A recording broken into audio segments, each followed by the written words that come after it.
Vivre sans souffrance est possible. Il suffit simplement d'une chose, mais cette chose aura pour conséquence que certaines autres choses ne seront pas accessibles. La question est donc la suivante, que choisis-tu? Le secret pour vivre sans souffrance consiste à vivre sans attendre quelque chose qui te fera souffrir à chaque fois. Cela peut être la projection d'un avenir différent, d'une attitude ou d'un résultat que tu souhaites obtenir.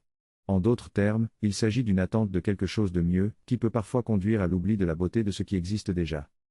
Bien sûr, tu pourrais me demander comment faire pour changer ta vie dans ce cas. La réponse est complexe, car le développement personnel et l'action peuvent créer une attente plus ou moins maîtrisable.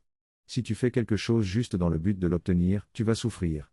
Mais si tu aimes ce que tu fais, tu as moins de chances de souffrir pendant le processus, car tu es dans l'instant et tu prends plaisir à faire ce que tu fais. Cependant, il y aura toujours une attente que tes efforts soient récompensés. Il existe deux modes de vie sans souffrance. Le premier est celui du moine, qui vit sans attente en acceptant la réalité telle qu'elle est, sans chercher à la changer ni à l'embellir.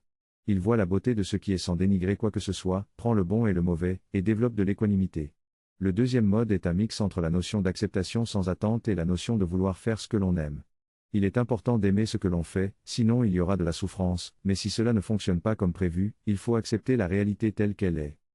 Il est recommandé de passer d'abord dans le mode d'acceptation de la réalité telle qu'elle est, sans chercher à la changer, puis de passer au deuxième mode, qui est un mix entre l'acceptation sans attente et le fait de vouloir faire ce que l'on aime. Il est important de ne pas abandonner au premier échec, mais de continuer à pousser jusqu'à ce que l'on se confronte à la réalité. Si les résultats escomptés ne sont pas atteints, il faut revenir à la base, c'est-à-dire accepter la réalité telle qu'elle est, et continuer à avancer sans regret.